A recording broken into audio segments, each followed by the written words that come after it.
dia a todos e todas. Quórum super qualificado. Começar agradecendo aqui a presença de todos vocês, minha equipe querida, ex-colegas, profissionais aqui também prestigiando. É uma alegria para a gente estar gravando esse podcast aqui no Screen durante o evento, né? Para vocês que vão nos assistir, saibam que o evento está incrível e é uma alegria muito grande poder receber nossos dois colegas aqui para falar hoje sobre um tema tão relevante.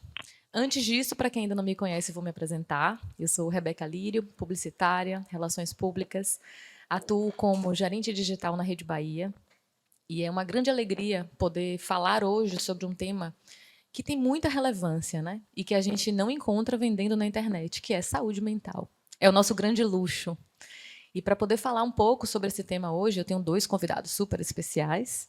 Vou abrir espaço para que eles se apresentem rapidamente e a gente possa ter um papo muito gostoso, que eu acho que vai trazer para a gente uma perspectiva muito interessante do nosso cenário atual e como a gente pode cuidar dessa saúde mental, quebrar alguns preconceitos e construir uma jornada diferente. Não só nós como seres humanos, mas também nós quanto empresas, quanto líderes. Afinal de contas, temos uma grande responsabilidade em formar esses profissionais, né? Há pouco falávamos em outro painel também sobre políticas ESG, né? E isso está tão associado à saúde mental e à responsabilidade das empresas. Então, o nosso papo ele vai transcorrer um pouco sobre isso. Gostaria de passar a palavra para a Sinara, para que ela, por favor, se apresente, e depois o Carlos. Obrigada, Rebeca. É um prazer estar aqui. Bom, eu sou psicoterapeuta sistêmica, atendo famílias, indivíduos adultos e casais, e tenho uma carreira acadêmica também, me construí enquanto uma pesquisadora da conjugalidade. Hoje eu faço um pós-doutorado em família na sociedade contemporânea, mas já tive a experiência de também cursar o Instituto de Ciências Sociais da Universidade de Lisboa, em que pude aprofundar meus estudos na área de conjugalidade e de família, e dessas relações parentais, conjugais e familiares. Tenho mestrado em psicologia e atuo também no Instagram como a Curadora Ferida, que termina sendo hoje também uma oportunidade de trabalho. Então, quem tiver interesse pode seguir @a Curadora Ferida. Bom dia, pessoal. Eu sou o Carlos Linhares, eu sou professor, psicólogo e fiz uma experiência tipo assim, Indiana Jones. Eu virei antropólogo. Comecei a buscar a arca perdida e o mestrado e doutorado nessa área de ciências sociais me permitiu descobrir muitas coisas. O olhar do antropólogo, junto com o do psicólogo. Eu digo que hoje em dia eu trabalho como sanfoneiro. Eu abro, pego o gás e volto para o indivíduo. A sanfona, para fazer efeito, ela tem que fechar. Então, é do macro para o micro. E hoje eu trabalho como professor em MBA, trabalho como consultor em organizações, mas sempre com esse foco em cultura, como a gente pode estar em ambientes insalubres ou ambientes saudáveis, ambientes tóxicos e ambientes propositivos, e que não adianta a gente vir com a positividade tóxica que não convence. É preciso que realmente a gente mude as relações. É um pouco em cima disso que a gente vai conversar com vocês aqui hoje, nesse evento incrível. Eu acho muito importante, eu faço questão, né, de trazer a informação que foi Carlos Linhares que me introduziu na pesquisa científica. Eu sou aluna dele, eterna aluna, né? Há alguns anos atrás foi meu primeiro orientador, quem me ensinou a escrever, quem me ensinou a pesquisa. E é um prazer muito grande estar aqui. E vou puxar sempre esse viés da saúde mental para as relações familiares e conjugais e a repercussão disso. Então, estou muito contente de estar aqui. Sentiram a responsa, né, gente? Bom, é um tema pouco falado, né? Saúde mental. Quem aqui não vive entre a alegria e o surto, ou a linha tênue entre se manter equilibrado? E aí, para a gente conversar um pouquinho e começar aqui esse papo, a gente fala muito da crise da saúde mental atualmente, né? Então, a gente fala muito até sobre a saúde mental no ambiente do nosso trabalho, porque acaba que é onde a gente dedica boa parte das nossas horas, seja no formato híbrido, presencial ou remoto. Estamos ali focados e dedicados nesse entregável. Só que a gente entende, na nossa discussão mais ampla, que a saúde mental ela perpassa todos os âmbitos, né? Afinal de contas, somos um indivíduo completo. Estamos na nossa casa com as nossas responsabilidades, com os nossos múltiplos papéis, e aí eu faço um recorte especial ao feminino, porque temos aqui uma responsabilidade, uma cobrança social muito grande. Então, o contexto ele é muito desafiador. E a minha provocação aqui, num local onde perpassa também muito a minha história de vida, porque toda a minha trajetória ela vem do ambiente da publicidade. E aí, quando a gente fala de publicidade digital, esse funil ele fica um pouco mais estreito, porque a internet ela abre muitas possibilidades para a gente, né? E a publicidade ela traz esse viés muito grande da cobrança, da conquista, do lucro, como todas as profissões, né? Obviamente aqui a gente faz um pouco esse recorte porque estamos falando desse cenário. E aí gostaria de entender um pouco como é que chega para vocês essa cultura onde a gente fala tanto dessa saúde mental hoje, no momento em que a gente tem esse viés de crise mesmo. Porque quando a gente olha, por exemplo, para o cenário da publicidade, e obviamente isso se estende a outras profissões, mas fazendo esse recorte, a gente via muito uma cultura do trabalhar até muito tarde, do trabalhar a todo custo, do entregar um projeto visando objetivos futuros e não medir muito ou não equilibrar muito, né? O nosso eu quanto indivíduo e o nosso eu quanto aquela pessoa que trabalha, né? E que tem ali aquele entregável. E a gente tem visto essa mudança significativa, não só do ponto de vista de quem está no mercado de trabalho fazendo a entrega, quanto também dos donos dessas agências, dos grandes empresários, né? Acho que é um momento de um convite muito grande para a gente repensar. E aí eu queria ouvir um pouquinho de vocês como é que isso tem sido no dia a dia, né? Como é que isso tem chegado para vocês? As lideranças têm procurado? Vocês têm tido pacientes, ou no âmbito, inclusive, da sala de aula, de pessoas mais exigentes e mais cuidadosas com a sua saúde mental? Bom, de uma forma geral, Rebeca, eu sinto que houve uma mudança de pensamento em relação às relações, né? Hoje é considerado mais funcional aquela relação que tem qualidade. Então, houve uma mudança ao longo do tempo. Às vezes, as pessoas expressavam muito orgulho. Trabalho aqui há 30 anos, ou tenho um casamento de 40 anos. E isso era o símbolo de status na época, de uma representação de qualidade. Hoje, a gente precisa entender que uma relação feliz, que quando você quer expressar que tem saúde, que é uma relação, um vínculo saudável, você fale da qualidade desse vínculo. E isso faz com que cada pessoa tente fazer um movimento de uma viagem interior para me tornar melhor para estar aqui nessa relação. Isso envolve todos os âmbitos, né? O âmbito com o meu cônjuge, com os meus filhos, no meu trabalho. E as pessoas passaram por um processo de reconhecimento, né? Eu vou me reconhecer nesse lugar, nesse papel, que pode ser o papel dentro da instituição ou o papel como pai, o papel como marido, né? E o quanto essa mudança vem acompanhando num momento em que as pessoas têm a exaustão como um símbolo de status, né? A exaustão, parece que o competente é aquele que está exausto, que tem a agenda cheia. E a gente percebe o quanto que as pessoas se culpam quando tiram um momento de descanso, um momento com a família, uma necessidade de justificar os outros que já cumpriram a obrigação para poder estar ali no lazer. E aí, diante de toda essa modificação, num momento pós-pandêmico, eu considero que a nossa área, a área da saúde mental, a área do comportamento humano, está sendo mais visto por cada um. E a tolerância com o colega de trabalho também. Sair um pouco do controle, das expectativas que eu tenho sobre como o meu colega desempenha aquela função e entender a humanidade, sair do perfeccionismo, aceitar as imperfeições. De um âmbito geral, é isso que eu identifico. É muito vasta essa análise, a gente precisa cair a ficha de que a gente está vivendo uma extrema precarização. E aí, pegando carona no que você colocou, né? A precarização dos laços, dos vínculos. É como a gente dizia, minha avó dizia muito isso, botar água no feijão, vai ficando ralo. Os nutrientes a gente vai perdendo a consistência. Então, a gente está vivendo a aceleração, a palavra mágica hoje da sociologia é aceleração. Aceleração social, a pressa. A gente precisa estar dando dados para as mídias. A dependência química à mídia digital, ela é um fato. Existe uma economia da atenção. Né? A gente oferece um olhar, esse olhar ele é considerado como um minério, existe uma mineração de dados. Então, existe uma realidade totalmente nova. Eu até brincaria com vocês aqui, pedindo que vocês olhassem para cima e tentem ver a nuvem de Zuck. Essa nuvem está carregada, ela está bombardeando a gente. A nuvem de Zuck contém o quê? Ela contém aplicativos etéreos, ela contém algoritmos, ela contém artificial intelligence, né? Ela tem automação, porque ela vai parar, a nuvem manda uma coisa para o nosso smartphone, e a gente precisa ser smart de verdade, esperto de verdade, para poder fazer que nem aquele personagem de Matrix. Vocês lembram de Matrix, o filme, né?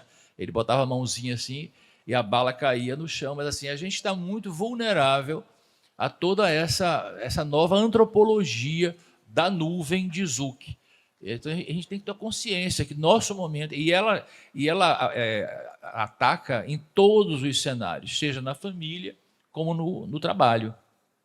Eu acho muito interessante quando você usa uma palavra chamada consciência, porque nós estamos nesse contexto e muitas vezes não temos consciência do quão envolvidos estamos nele, né? E o quão nos cobramos para nos sentirmos pertencentes a ele. Então, muitas vezes a gente acha que até está cuidando ali da nossa saúde mental, ou então não, está tudo equilibrado, quando na verdade, por trás daquilo dali tem uma série de nuances que já estão muitas vezes tão enraizadas, e na nossa geração, e olhando um pouco para esse público e imaginando que esse podcast ele também rompe fronteiras, né? O digital tem isso de muito positivo, a gente consegue abraçar uma série de gerações. E quanto mais novas as gerações, maior essa consciência ela já vem embutida como algo muito natural.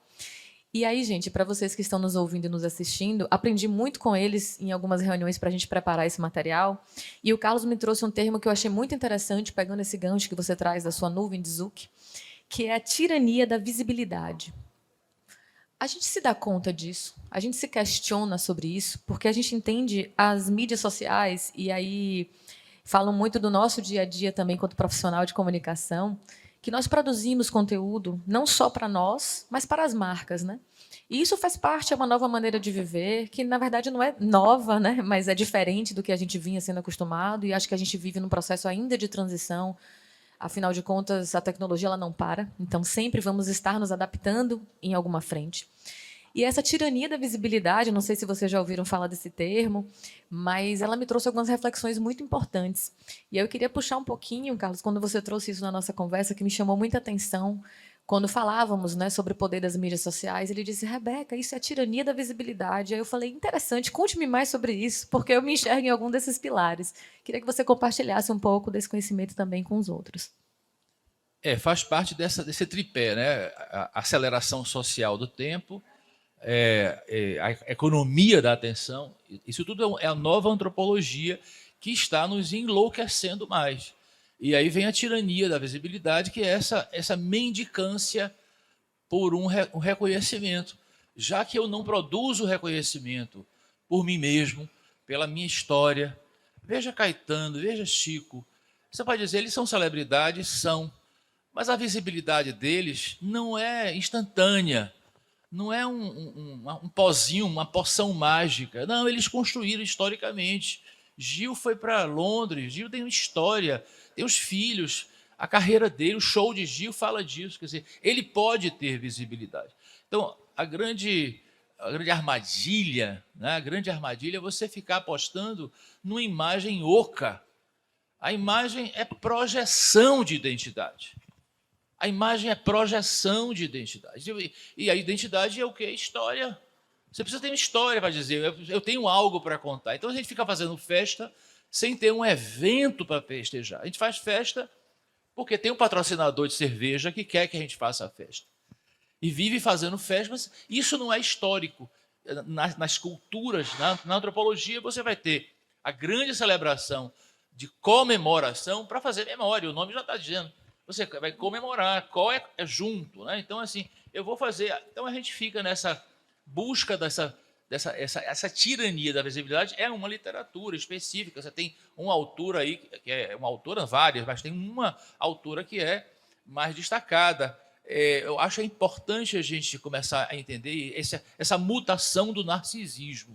Por que essa dependência e essa questão do reconhecimento? Então vem toda essa proposta hoje. Vamos tomar posse das nossas pequenas conquistas, tomar posse e dizer, eu tenho algumas coisas na minha prateleira, eu tenho os meus troféus, para que eu não fique pedindo esse reconhecimento constante que vem do outro. Não, e reconhecer fora dos padrões, dos ranqueamentos. Ah, mas eu não tenho tantos K como fulana tem. Poxa, mas o Insta dela bomba.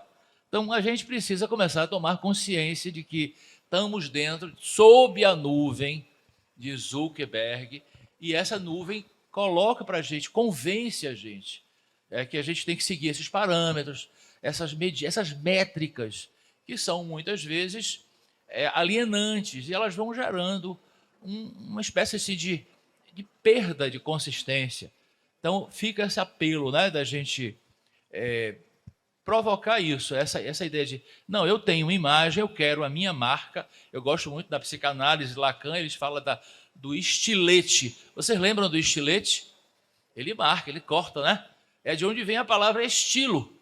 Então, você chegar num ambiente, e eu estou aqui num ambiente que estuda a marca, mas essa marca não vem. Essa marca ela vai provocar uma imagem, e essa imagem ela tem que reverberar numa reputação. Essa é uma lógica, essa lógica tem saúde. Aliás, na Bolsa de Valores, você vai dizer, esta empresa não está vendendo as ações por causa da reputação, ou seja, o valor vai virar valor tangível. Então, é preciso a gente começar a entender qual é a historicidade, o que é que eu estou fazendo por essas coisas.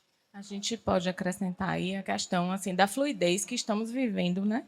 É uma sociedade em que a pressa é algo fundamental. As pessoas vão em busca de muitas coisas, mas, na verdade, não sabem exatamente o que estão precisando, né? Aquela coisa entre desejo e necessidade.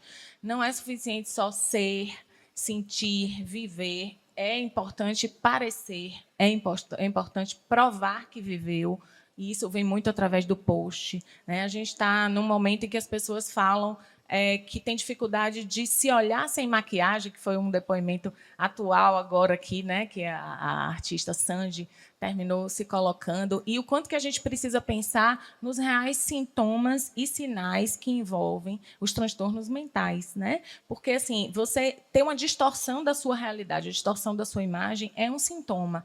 E quais são os sinais disso, Sinara? O tanto de filtro que estamos usando, né? Os sinais, gente, é aquilo que aparece, é aquilo que é observável. Você consegue identificar pelos gestos, pela forma de se vestir daquela pessoa, pelo autocuidado, né? Questões que vão revelar para você indícios de que algo não está ok. E os sintomas é a forma como eu expresso isso. Então, quando alguém fala, eu não consigo me reconhecer, porque durante muito tempo, né, eu me via sempre maquiada. E é isso que está acontecendo. As pessoas estão tentando mostrar algo quando, na verdade, se perderam do que elas são. É como se colocasse uma máscara social para sobreviver, mas você usou tantas máscaras sociais que você já não sabe mais quem você é. Então, o grande risco é esse, é tentar dosar o que é real, porque muita coisa do que é postado também é real, e as pessoas sentem. Há um descrédito nas relações humanas, como se nenhum relacionamento fosse possível, né? Mas existem os relacionamentos que dão certo, os relacionamentos que vivenciam a qualidade do vínculo mesmo. Então, há um descrédito até sobre o amor. As pessoas não querem amar porque não querem se colocar em risco. Mas viver é arriscado. Então, está mexendo de muitas formas, né, em tudo isso, essa cultura da imagem. Eu, ouvindo vocês falarem, e acho que talvez isso passe também pela cabeça de muitos de vocês que nos ouvem agora e também nos assistem, me vem sempre uma palavra muito interessante, que é equilíbrio. Essa realidade é posta, não teremos como fugir dela, até porque a tecnologia ela é maravilhosa. A publicidade ela tem ganhos fantásticos para nós, quanto seres humanos. Mas se a gente não souber utilizar a tecnologia, se a gente não souber construir essa comunicação de maneira relevante, ela vira uma cilada, como tudo na vida. Então, meu time que está aqui, que me acompanha de perto no dia a dia, sempre me vê falando muito isso. Gente, onde é que está o nosso equilíbrio? Temos as nossas metas, as nossas entregas, e vamos fazê-las com perfeição. Mas essa perfeição é dentro do possível. Óbvio que vai ter aquele trabalho que a gente vai se dedicar mais por um prazo, vai fazer aquilo dali correndo, e está tudo bem, né? A gente tem ali o nosso padrão quanto profissional, mas a gente também tem todo o cenário ali por trás. Mas eu acho que o equilíbrio que a gente vem buscando nas falas que vocês dois trazem, com dois pontos de vista muito interessantes, é o que vai fazendo com que a gente possa ser esse ser humano que somos hoje. Né? Então, eu acho super interessante. Eu tirei férias há pouco e as pessoas diziam, mas você viajou mesmo? Você não postou nada. Eu digo exatamente, eu vou para um lugar que não pega internet, porque esse momento de respiro ele é importante para que a gente tenha a nossa saúde mental. Mas eu acho que ignorar, né, negligenciar esse novo comportamento de consumo, e aí quando eu falo novo, não é que a internet e o digital sejam novos, mas é porque todo dia nós nos reinventamos. Você pode hoje sair daqui e o Zuc ou qualquer um outro que envolvido com tecnologia lançar um novo aplicativo. E aí, prontamente, os profissionais de comunicação, e aí estendo aqui o convite para outros profissionais também, vão entender se devem estar alocados nessas estratégias ou não. Mas eu sempre faço o convite para os clientes da gente que isso seja feito com calma. Qual a estratégia que você vai adotar para poder estar presente nesses canais, nesses veículos, nessas plataformas? Porque a comunicação ela precisa existir, né? Nós precisamos nos comunicar, é da natureza do indivíduo e do ser humano. As marcas também precisam ocupar esses espaços, mas de que forma faremos isso? Onde está o equilíbrio entre como a publicidade se posiciona e como nós construímos essa narrativa, quanto profissionais e quanto marcas? E estendo esse convite de reflexão para nós quanto consumidores, né? Não toleramos mais qualquer marca, qualquer coisa. Hoje, a gente tem uma responsabilidade muito grande quanto formador de opinião, e aí falo do nosso lugar aqui quanto profissionais, falo do meu local como consumidora, extremamente atenta às políticas da empresa, o que é que ela vai fazendo, como é que ela se posiciona. E isso é muito importante, porque ouvíamos aqui na palestra anterior à nossa, ESG não pode ser da porta para fora, né? Ele precisa funcionar. E quando a gente fala sobre todo esse âmbito, né, que as empresas tanto têm focado, será que isso realmente é real? Será que essas políticas vêm acontecendo? E aí nos leva para o nosso próximo ponto, que é o preconceito que existe com relação aos problemas psíquicos. Eu sempre digo isso para as pessoas com quem eu convivo diariamente, que está todo mundo lutando suas batalhas. Não tem ninguém aqui que não tem um problema. E o nosso problema ele não pode ser mais importante do que o do outro, né? Ele é nosso e ele dói ali naquele lugarzinho íntimo que só a gente sabe. E é super desafiador, porque muitas vezes quando a gente se posiciona com alguma fragilidade, poxa, não estou me sentindo tão bem no meu casamento como você trouxe, no relacionamento com meu filho, enfim, alguma questão que abale a sua saúde mental no âmbito pessoal. Muitas vezes a gente não traz isso porque a gente tem vergonha. E no ambiente corporativo, isso também acontece, né? Será que vão achar que eu sou maluca? Porque eu estou aqui dizendo que eu não consigo entregar isso nesse prazo e isso está sendo desrespeitoso? Será que as pessoas vão questionar a minha competência, a minha capacidade? Porque hoje eu preciso desse day off. Para a gente que trabalha com criatividade, tem dias que não rola, que não vai render, que você pode estar ali com toda a boa vontade do mundo. Você está passando por uma série de questões na sua saúde mental que não permitem que o processo criativo flua. Então, a pausa ela é muito importante, né? E aí eu trago esse convite. Qual foi a última vez que vocês pausaram alguma coisa? E quando fazem isso, se ficam nervosos? Porque eu faço esse exercício constante. Muitas vezes, como você trouxe, né, a gente para de fazer alguma coisa e diz, meu Deus, está faltando alguma coisa. Não, você apenas está em silêncio ou você apenas não está trabalhando fazendo alguma coisa, né? E aí eu queria entender um pouco de vocês, assim, como que vocês enxergam que a gente, quanto empresa, eu acho principalmente, porque tem uma responsabilidade do indivíduo, né, que a gente traz muito para si, mas eu acho que é importante que as empresas assumam esse papel também, né? Nós estamos ali trabalhando, entregando e nos dedicando, nosso tempo, que é o nosso bem mais valioso. Então, como que funciona isso para vocês hoje no mercado, né? Quando a gente olha para essa responsabilidade, esse preconceito com relação à questão da saúde mental e tudo que a envolve, vocês têm percebido as empresas mais ativas nesse processo? E do ponto de vista do próprio paciente em si, ou do próprio aluno, como é que isso tem chegado para vocês no dia a dia? Olha, nos anos 90, eu lembro que circulava no Polo, eu era consultor de gestão de pessoas, e eu ficava perplexo quando eu chegava perto das fábricas, no Polo Petroquímico de Camaçari, e a gente via nas portarias uma plaquinha, deixe seus problemas e preocupações aqui do lado de fora da empresa. Se nas prisões de segurança máxima você não segura a nuvem, olha ela aí, imagine, você vai segurar a nuvem dentro da empresa. E claro que a empresa vai chegar aí, evidentemente que o departamento de pessoal virou RH. E o RH não está dando conta, virou gestão de pessoas. Quer dizer, existe uma complexidade para lidar com isso, com o heterogêneo. É uma coisa você coloca roupa, farda, uniforme, uniformizar as almas. Vai ser mais fácil controlar. Mas agora não existe mais isso. Agora nós estamos vivendo o pleno, o heterogêneo. A diversidade é o heterogêneo. E o heterogêneo que sente, o heterogêneo que diz, epa, peraí, eu quero usar o meu cabelo, eu quero usar meus adereços, eu quero usar meu piercing, eu quero usar a minha tatuagem. Agora, como é que você vai usar? Faz o percurso para dizer, cara, se você entender o piercing e a tatuagem, você está tendo uma relação de respeito, de atitude. Essa pessoa vai ficar muito mais liderável para você. Ela vai ter uma reciprocidade com você, porque você entendeu o estilo, o estilo dela. Nos anos 80, qualquer serviço médico, empresa, dizia, gente, o problema campeão aqui é Lerdort. Lembram de Lerdort? As pessoas que já nasceram pós-internet já nem lembram, né? Então, hoje Acho não bom tem contextualizar, viu, Carlos? Porque tem muita gente aqui ouvindo a gente que não vai saber. Lerdort enfim, problemas de repetição, problemas posturais, ergonomia. De tanto você digitar, você ficava com a mão formigando e paralisava a sua mão, seu braço. Então, lesões do esforço repetitivo. Este era o grande problema, que era físico.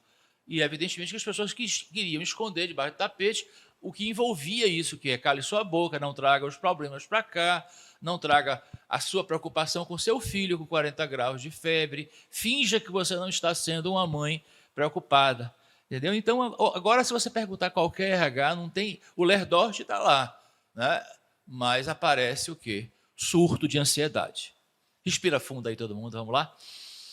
Não é? Vamos chamar aqui o nosso padroeiro da psicologia, São Raul Seixas.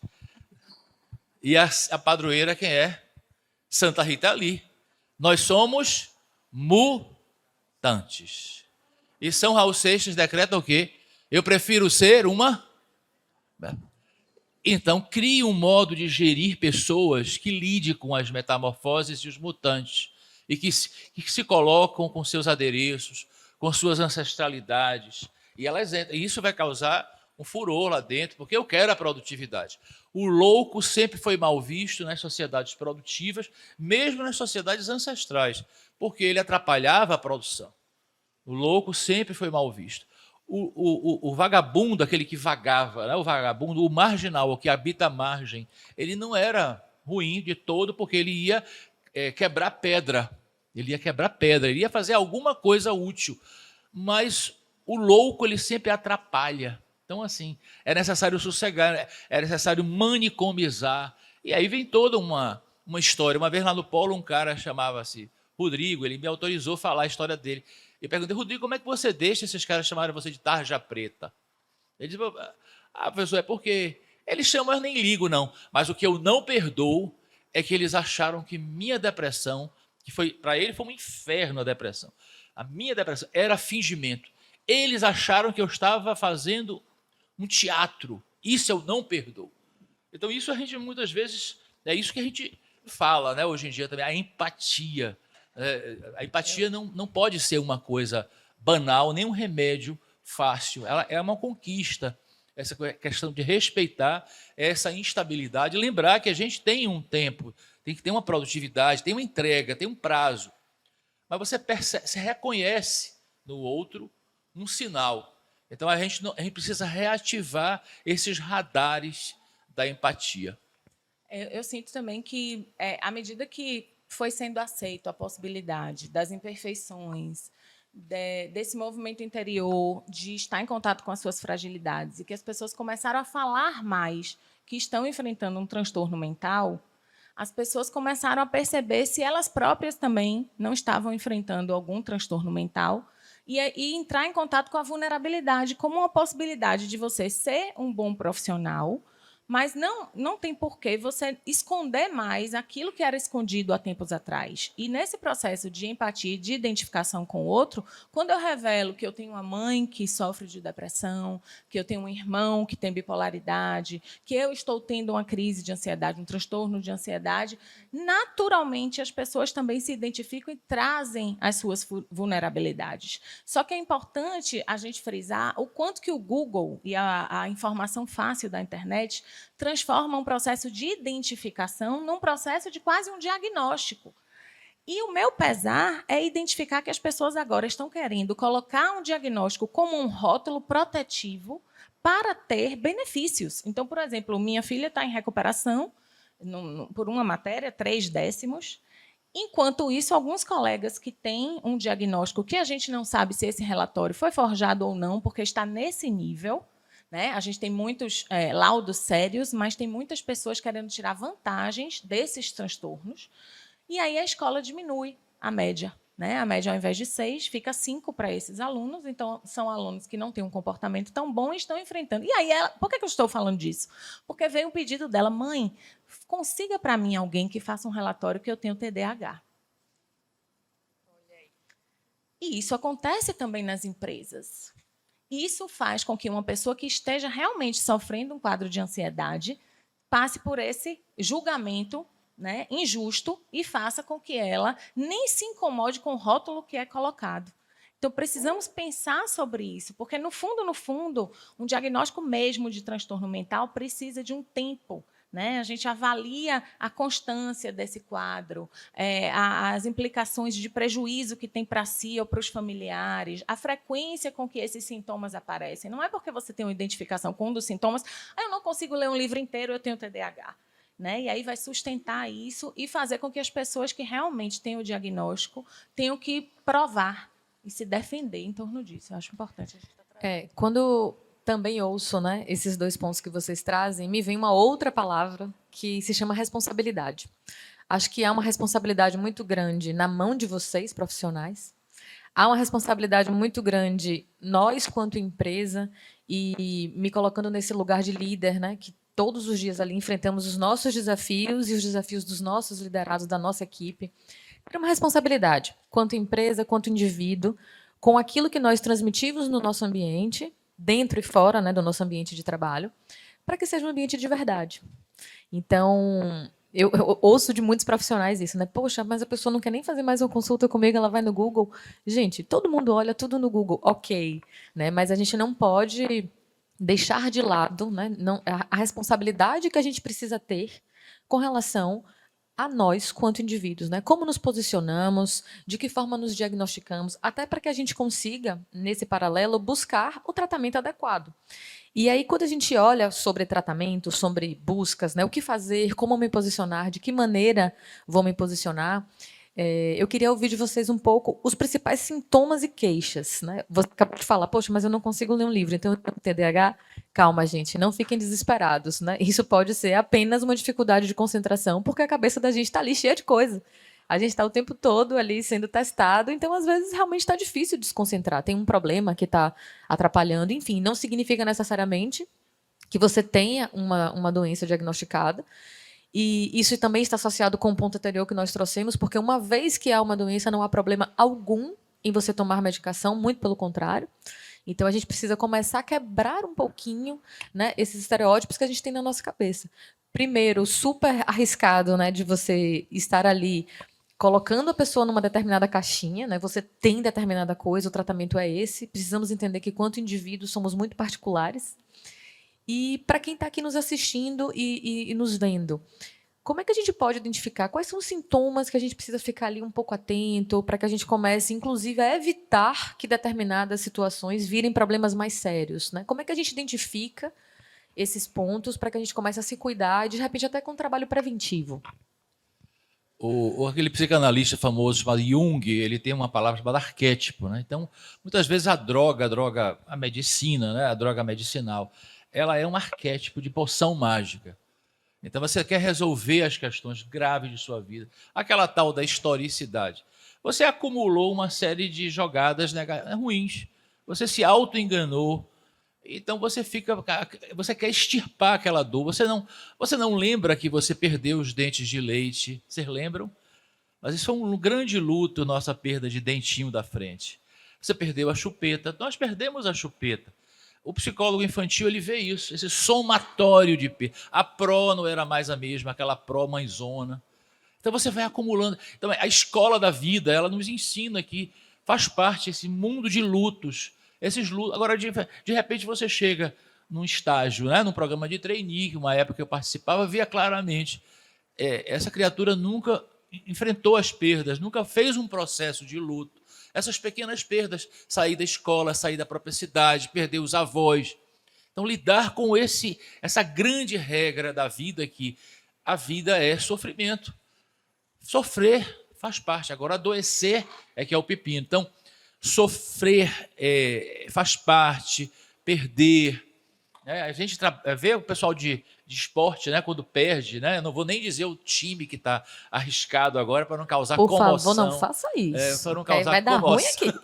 Mas então, todas essas perdas, elas vão gerando sofrimento. Agora, o adoecimento é diferente. Então, a gente precisa estar atento a esses sinais que aparecem em inscrições na pele. Como disse uma vez uma dermatologista para mim, o que é que você está fazendo aqui? Eu estou com uma série de irritações. Ela disse, mas isso é com você, isso não é comigo. A dermatologista devolveu ao psicólogo. Eu é que tinha que ler as minhas brotoejas, que eram sinalizações emocionais. Então, assim, é preciso que a gente veja que essa onda de precarização, você não pode imaginar o que é um motorista de aplicativo, né? Precarização. Quando ele lembra o que ele perdeu, quando ele tinha um emprego no polo, né? Um entregador. Então, uma precarização das relações de trabalho.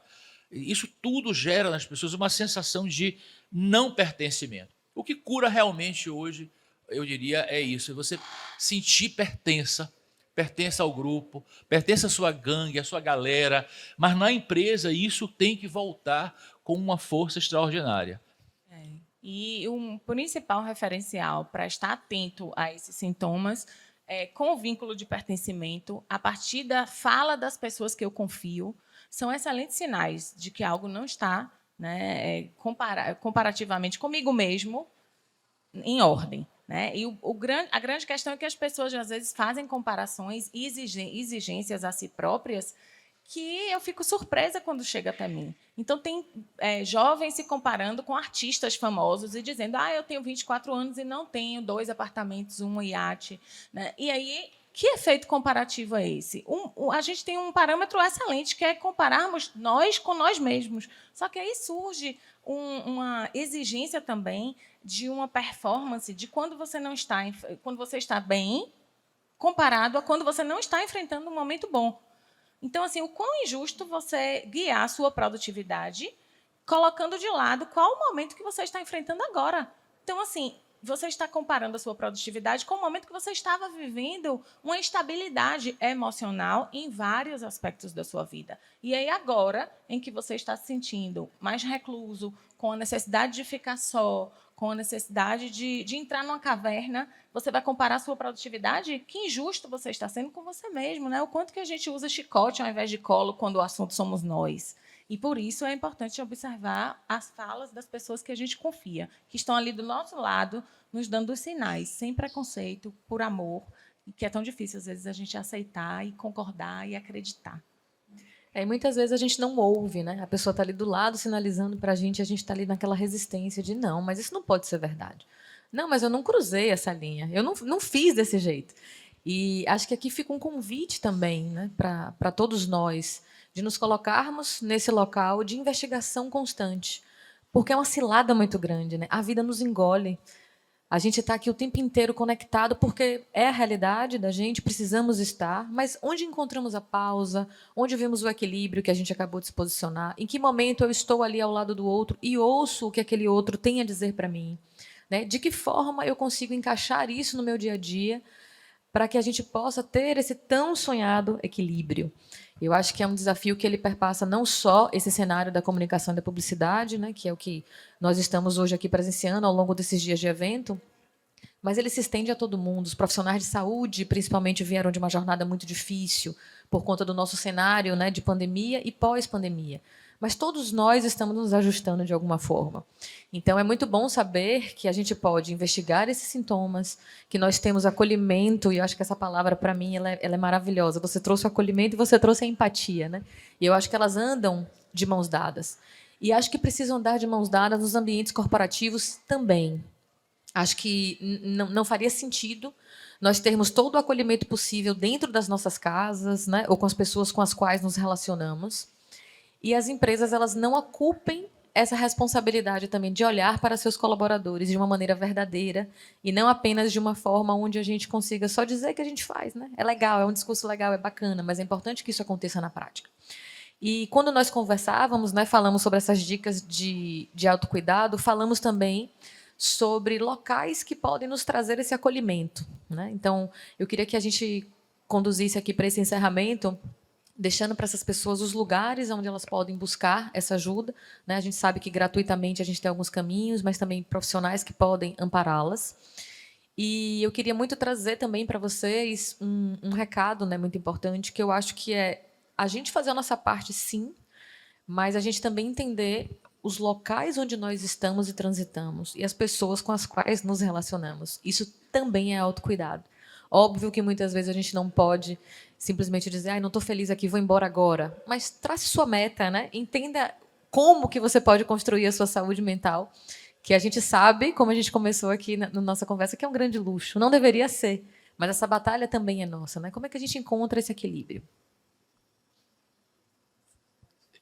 Bom, vale lembrar que todas as faculdades de psicologia têm um serviço de atendimento.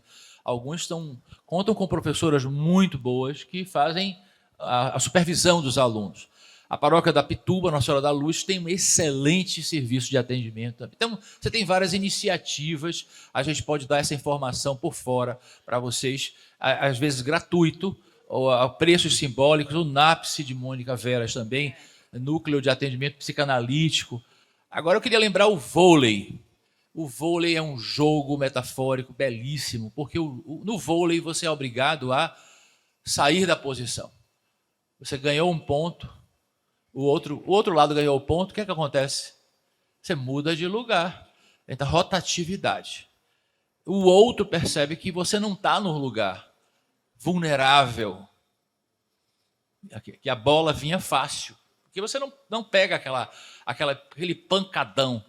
Agora não, você está cara a cara com o rival. Então você já não é aquele painho, aquela manhinha. Você já não é mais aquele só coração. Você já está em outro lugar. Você está um pouco mais racional.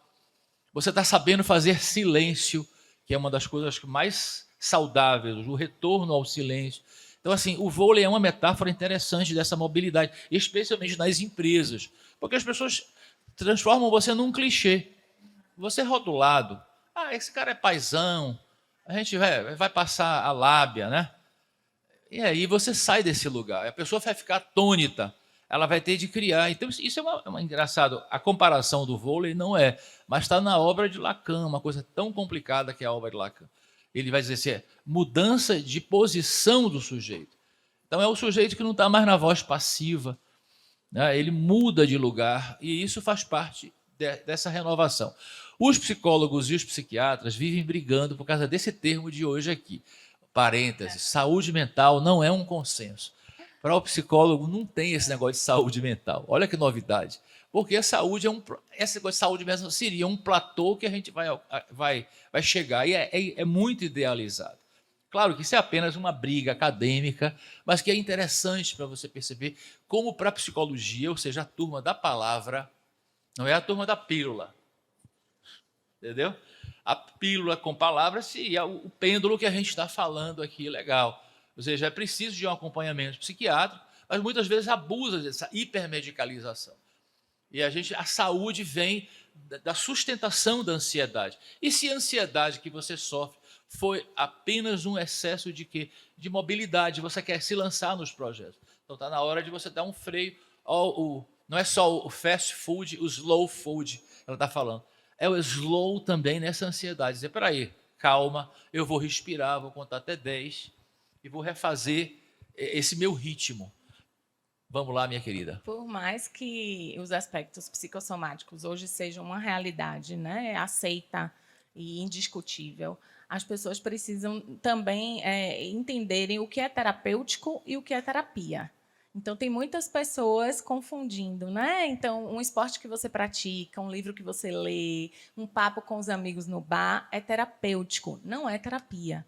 Então, ainda existe muitas crenças em torno desse primeiro passo, né? Quando alguém me procura para marcar uma entrevista, eu dou um jeito para que seja logo, porque eu sei que esse primeiro passo de buscar uma ajuda com um profissional, alguém que estudou essa área, é alguém que pode te ajudar. Assim como você busca um médico para tratar de alguns sintomas físicos, você deve ter o desprendimento de buscar uma ajuda com profissionais dessa área. Então, a gente assiste muito isso, até nas redes sociais, as pessoas dizendo que não precisam de terapia, porque estão praticando algo que, na verdade, é terapêutico, mas não é terapia. E um outro aspecto que eu sei que está finalizando, que eu acho importante e que eu sempre provoco as pessoas a pensarem é tudo que você está conseguindo ser hoje na vida.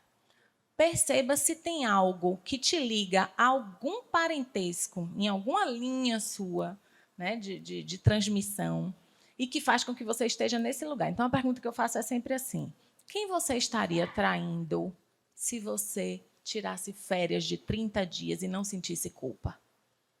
Quem você estaria traindo se você tivesse um trabalho feliz? Quem você estaria traindo se você fosse feliz no amor? E a maior de todas, quem você estaria traindo da sua família se você tivesse uma vida feliz? Tá fácil, né, gente? Pequenas reflexões aqui. Eu acho que o que fica também muito dessa nossa troca é um convite para que todos vocês comecem a se observar mais, né?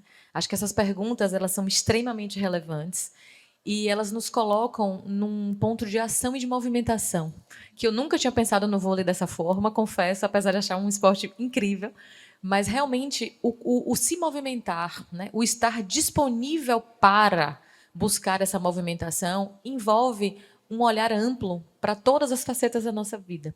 Então, eu gostaria de fazer esse encerramento fazendo esse convite a vocês, né? Se percebam, entendam, se questionem e não tenham medo de mudar, né? A mudança, muitas vezes, ela começa num processo ali um pouco doloroso e parece coisa de que ela está falando aqui, mas isso não é tão fácil. Ninguém está dizendo que é, mas muitas vezes pode ser necessário. Eu queria muito agradecer a vocês dois pela presença. Obrigada por disponibilizarem o tempo de vocês para estarem aqui conosco. Obrigada a todos vocês que estão nos assistindo e que estão nos ouvindo também. Esse programa, né, o nosso Screencast, ele tem várias edições, então vocês vão poder acompanhar vários conteúdos extremamente relevantes. Gostaríamos também de agradecer a Zygon por proporcionar esse momento tão rico e ao Screen por estar nos recebendo também para esses debates aqui tão relevantes e interessantes para a gente. Muito obrigada a todos.